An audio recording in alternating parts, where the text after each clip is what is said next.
Hello, and welcome to our podcast, Where the Dark Corners Are.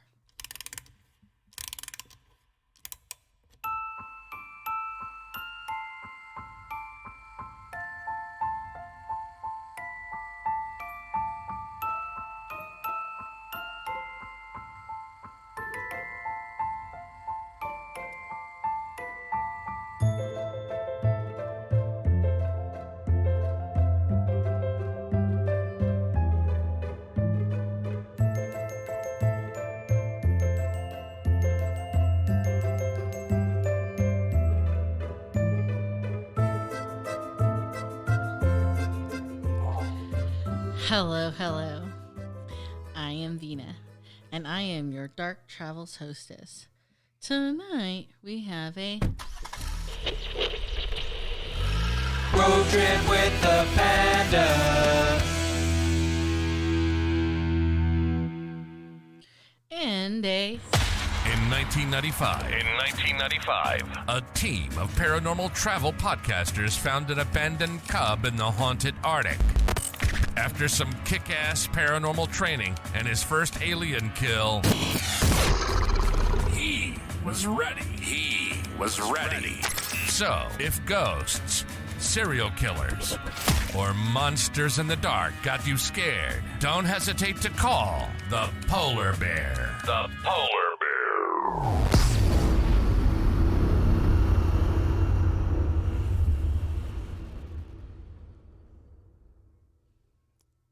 And Sam. And Sam, Slasher Sam's here. Woo! Red Panda Sam. Red Oh, that kind of works. That's kind of quick Red with the Panda tongue. Sam. Red Panda Okay, Sam. let's do it. Red Panda Sam. Red Panda Sam. That's it. Labeled.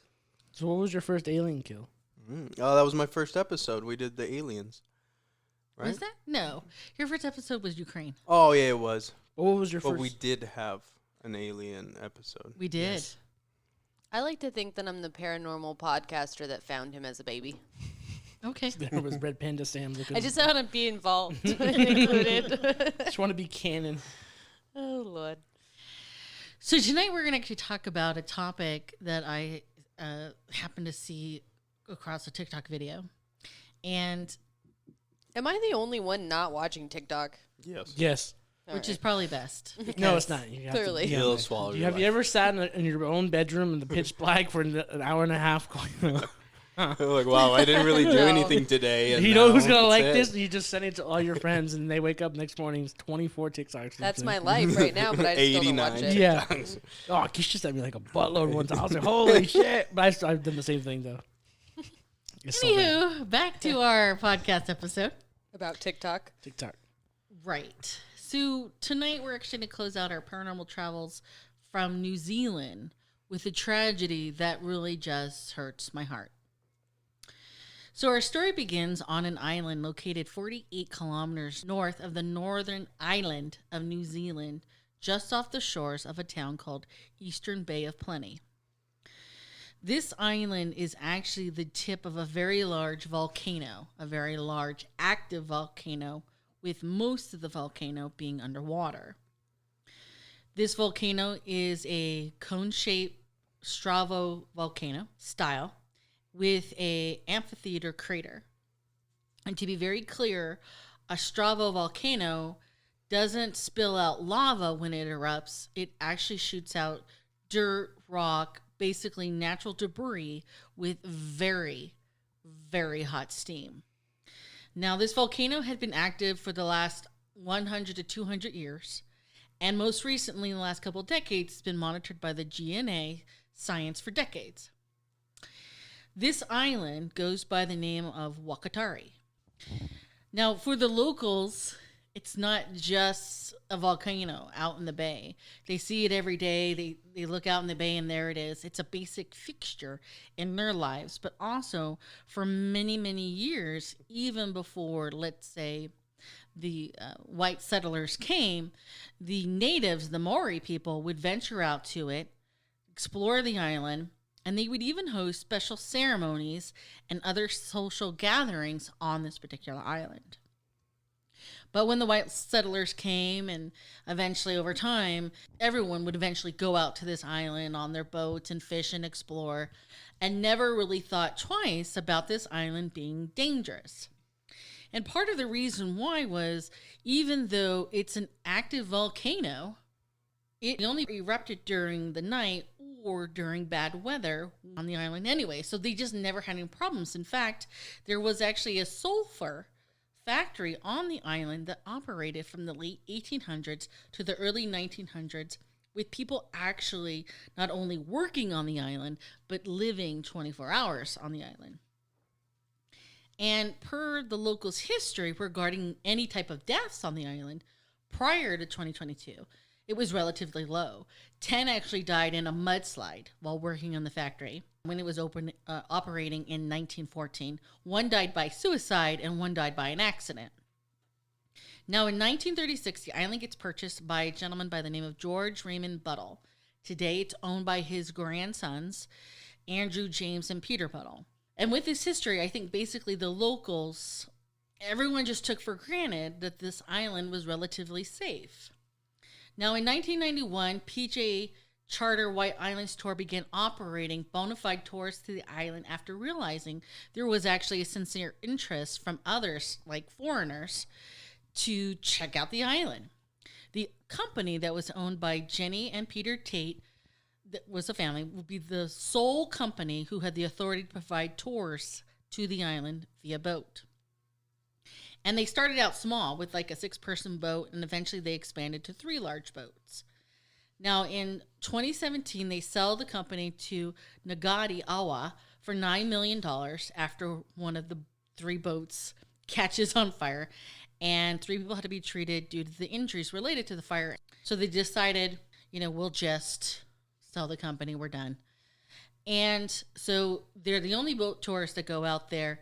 However, the owners started to allow helicopter tours to go out to the island as well. So boat tours or helicopter tours, because that's the only way you can get to an island anyways. What? I know, surprisingly. For the most part. Now, this volcano was actually a major attraction to this area. So, and the local town was Wakatani.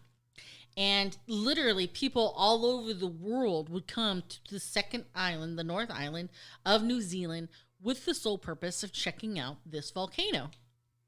And we're talking anywhere from 10 to 18,000 people per year, bringing in the local economy about $4 million in tourist monies to Wakatani. And again, this is where they're here for. They're here for this volcano. Now, some of these tourists actually began to include people from cruise ships. One such cruise ship was the Ovation of the Sea, which belonged to the Royal Caribbean Line. So this volcano is a major attraction. And the truth is, here in the United States, we have volcanoes that are major attractions as well. Yellowstone is it's a super volcano. That baby goes, we're all fucking gone. We have a beautiful one here in Northern California. Correct. That gave us an earthquake 2 months ago. That rumbles our ground. We have a couple up here. Even in Hawaii, parks.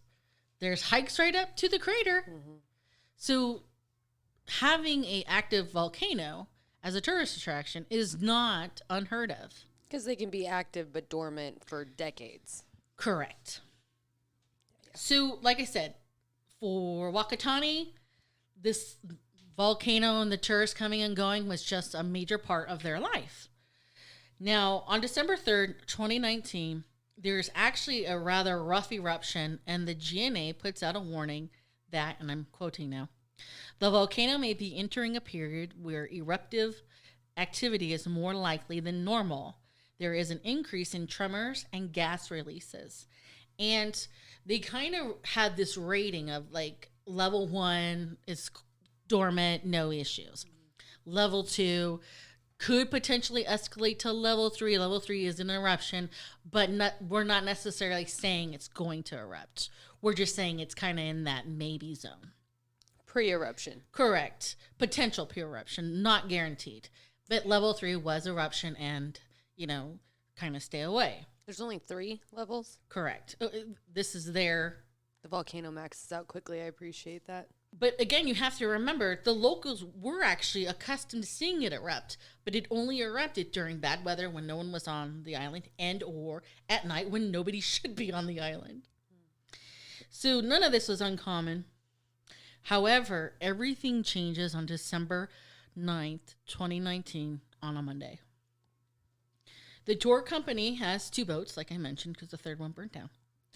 The first boat, the Phoenix, heads out to White Island. That's ironic. Yeah. Yes. At 10:20. It's a rough hour and a half ride to the island because you leave the bay, you get out into the ocean. Yeah, for sure. The second boat, called the Tipapea, was waiting for tourists from the cruise ship Ovation of the Sea. Once they get loaded, they head out to Wakatari too.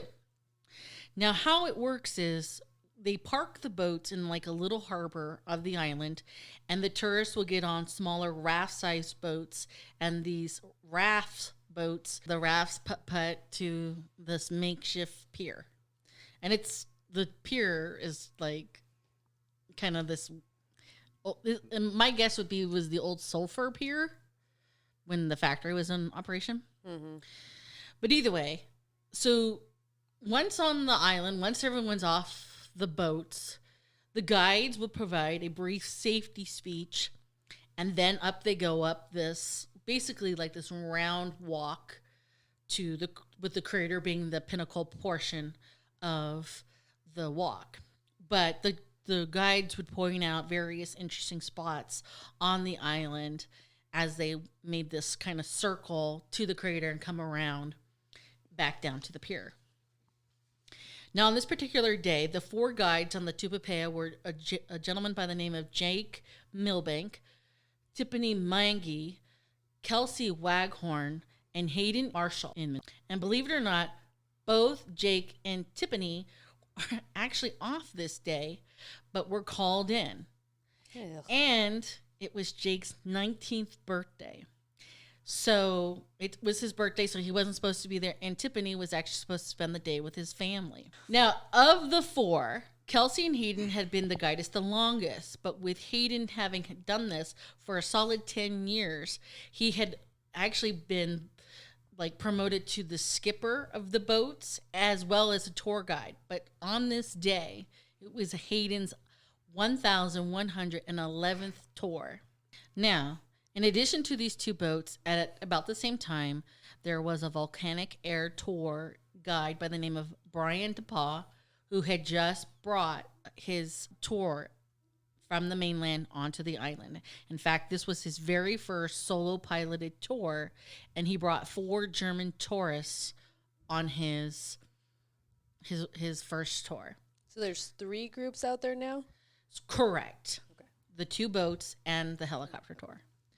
Now, just before 2 p.m., the tourists who were on the Phoenix get back on their tour boat, and they're wrapping up their tour. About 2 p.m., the skipper of the Phoenix kind of jets the boat around so that the people on this boat can kind of see a point of view of the volcano. And as such, making it not only a parting shot and another view of the island, they can see the second group, the second boat, everyone on the crater, standing on the ridge of the crater. And again, this second group is Hayden, Kelsey, Jake, and Tiffany's group that are literally standing on the crater. So they're waving goodbye, Then at 2:11 p.m., a silent, billowing black plume comes shooting out of the crater. And at first, the tourists take pictures because it's just this massive moment until the tour guides realize what is happening and begin screaming for the tourists to start running. The guides realize that the volcano has really done the unthinkable. It has erupted. And remember what I said earlier, this is not a magma volcano, and it's not releasing lava. Instead, it begins to release this very hot, unforgivable, unyielding steam and rock debris shooting up and falling on the tourists. This black plume will cover the entire island, and the steam in the plume will reach anywhere from 200 to 300 degrees and will last for 2 minutes. There are 47 people on the island when Wakatari erupts. So everyone is literally running for the boat. Meanwhile, the skipper of the Phoenix is moving the boat away from the island while the remaining staff usher the tourists of the Phoenix inside the boat because the gases are coming their way. Now, of the 47 people on the island, 3 get exceptionally lucky. Brian, the helicopter pilot, was walking with 2 German tourists from his group, and they were all relatively close to the water, whereas the boats kind of did one-way tour. The helicopter tour kind of did the other way, so they were actually making their approach back towards the water when the volcano erupts. He tells them to run for the water, and 2 of them follow him, and they all 3 jump into the water, and they remain as submerged as long as they can, and they can see the sun go black, the sky go black. I mean, they're underwater. I mean, I could not hold my breath for 2 minutes. That's not happening. So they remain in the water, and when, according to Brian, when he starts to see the sun again is when he comes out. I would not have lasted that long. Once the eruption ends, I mean, everyone is down. That's when all the horrific screaming begins. And basically, just over the ticking of the minutes, the screaming begins to slowly die down. And basically, people are starting to die. Now, Kelsey would get up, and she's got at least 40 to 45% of burns on her. She gets up, and she starts telling the people, the survivors, to follow her to the pier. Coming back to the pier is the Phoenix. Immediately, Paul Kingery, who is a crew member, grabs 2 crewmates, and they get into the Phoenix raft, and they start going back for the pier because by this time, a group of survivors has managed to get to the pier. And as they're doing so, they're actually picking up people who had dived into the water, who are making their way to the second boat that's still in the harbor. And they're just picking people out of the water. They drop them off. They go back for the pier. At this point in time, Brian, the helicopter pilot, joins the effort as he too is helping people get into the inflatable and getting them back on the Phoenix. Now, they load as many people as possible, and some of the crew members of the Phoenix actually volunteer to go onto the island to look for more survivors. And, they're all doing what they can. And about 2:45, the Phoenix takes off. It's loaded. But some of the crew members, like I said, they're still on the island. They're looking for survivors.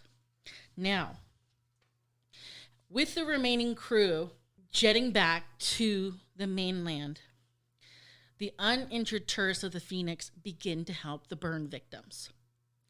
Now, to understand this horrific scene that is happening, people's skins are literally melted off. Let me help you. And their skin is falling onto the crew members' hands. So simply by touching the burn victims is not only agonizing, but it's almost as if doing more damage than good. So they basically, because the skin's falling off. So what the crew does and the tourists start doing, they start donating the clothes to wrap the victims, and they begin to pour water on the burns of the victims. You have to remember, this is a steam burn, okay? This is not, they touch something hot. Steam burns are really fucking horrific. Now, one of the things that worked in the favor of the victims was that the boat's water tank was completely full, so they had ample water. And And so they're doing everything they can. People are screaming in pain. The boat is rocking because it's rough out there.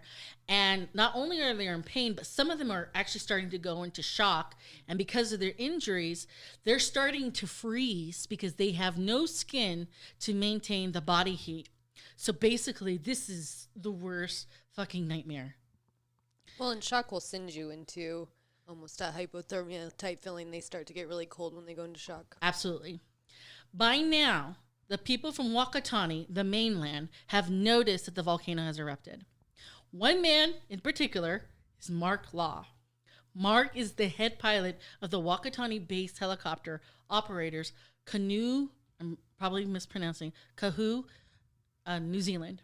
He is actually driving when he sees the eruption. He gets on his phone and he confirms with GNS Science that an explosion and an eruption has happened and that shit's going down.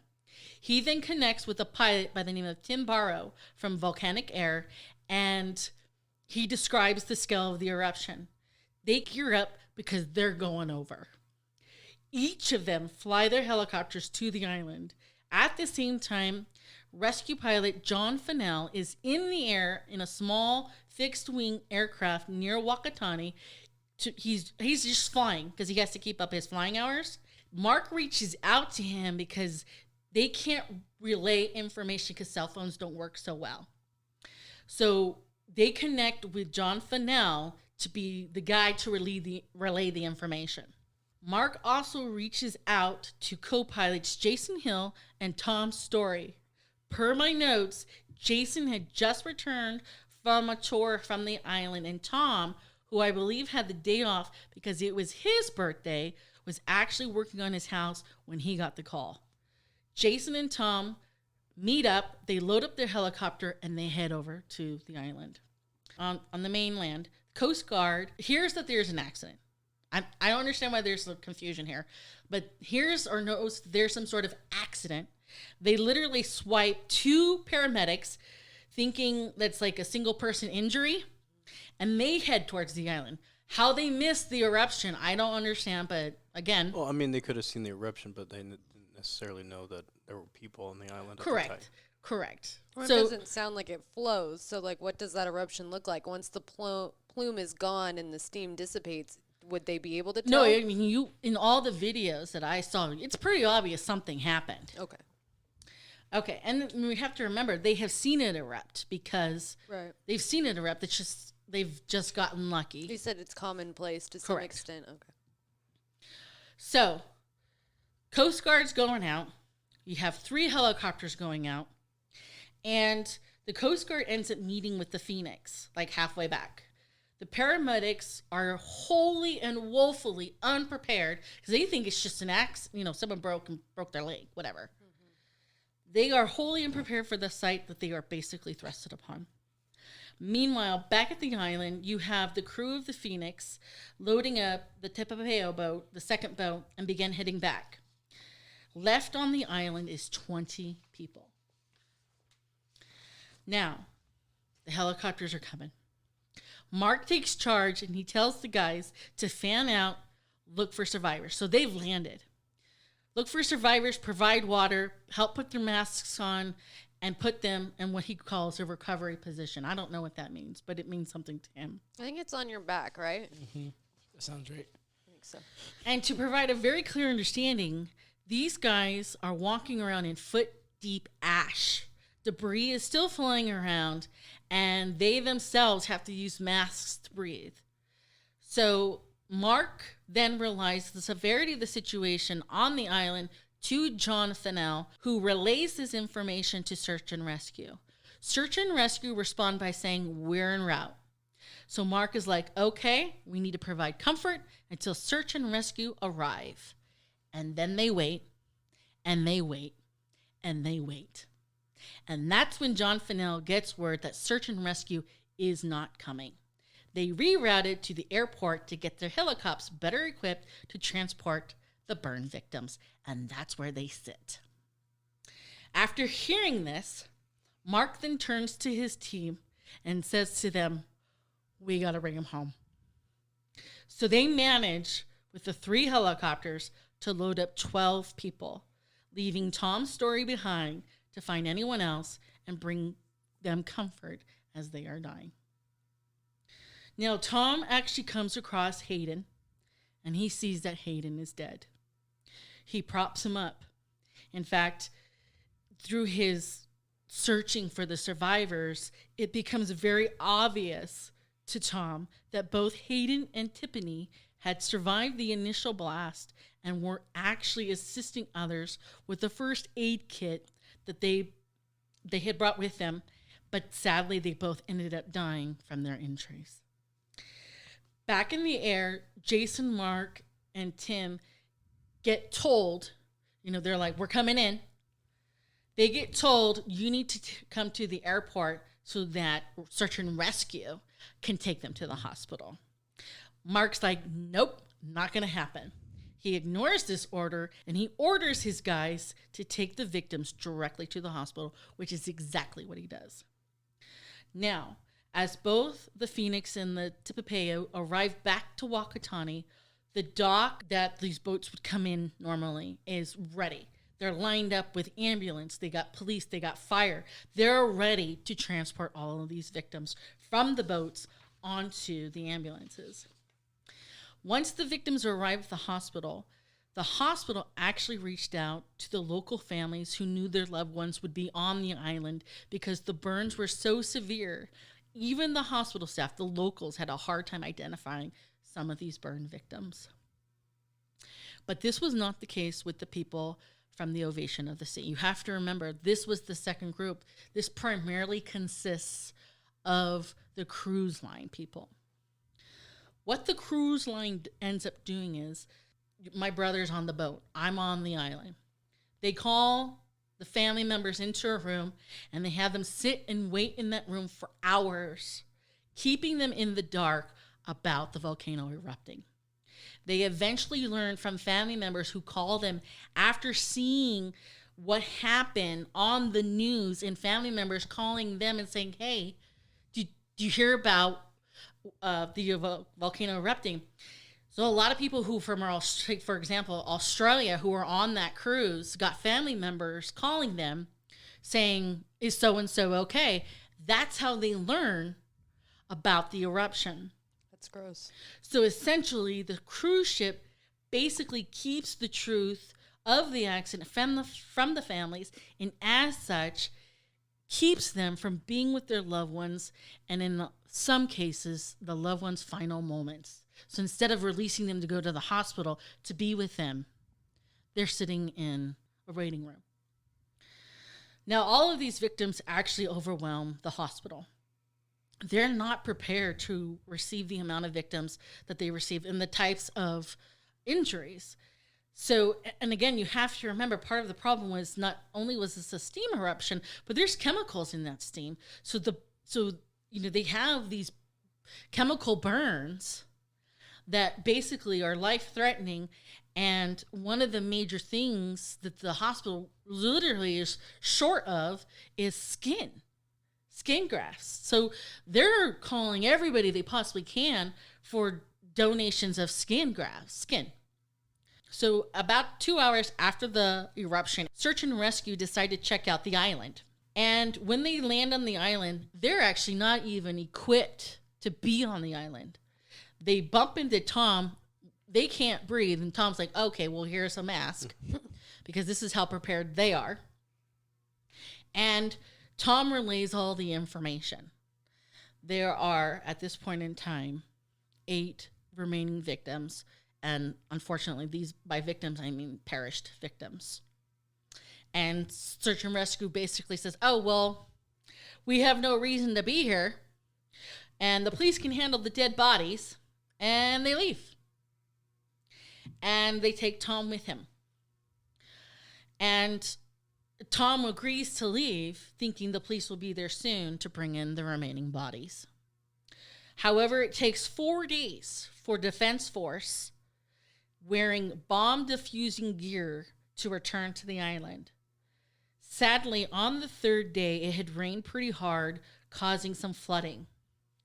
So while they were able to recover 6 of the bodies, 2 bodies never get recovered.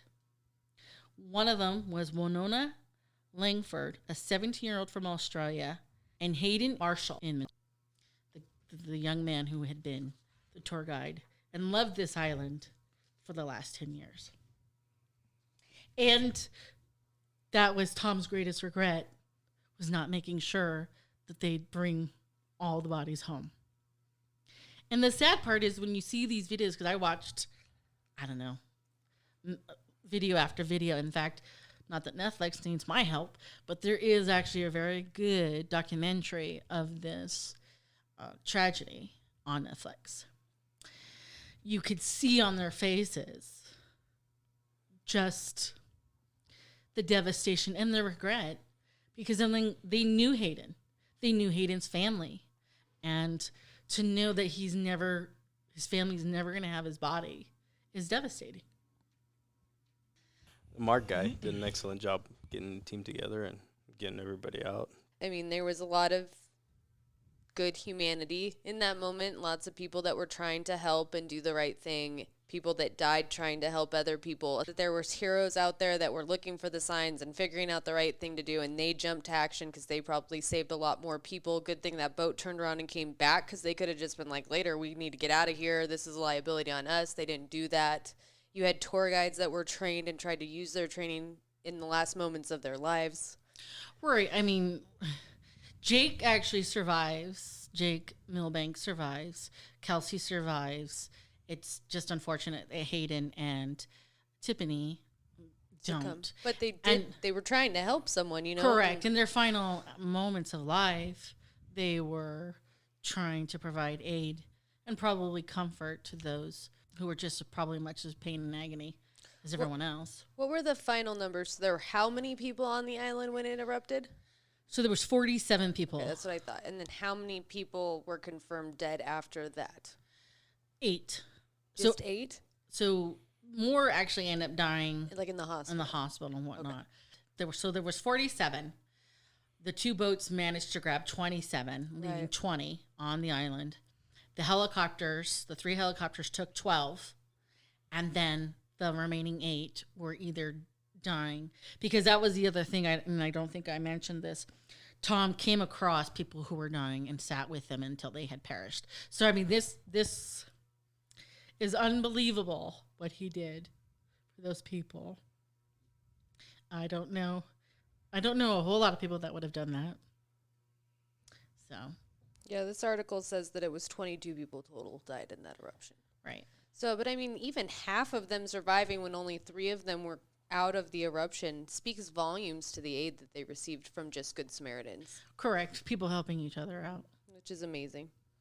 My final thoughts is I think it's a beautiful thing that there are so many people out there that knew that they could die. They didn't necessarily know what they were going into. They had a general idea, and they did it anyway. People that were suffering chose to help others. People that were free and clear chose to come back. I think that's a beautiful thing. Mother Nature's a bitch. And, you know, for them to come together and, you know, save more than half of them, I think that's pretty amazing. Right. So I think that's my takeaway. I'm going to try to take away the positives. That was a good silver lining. Right.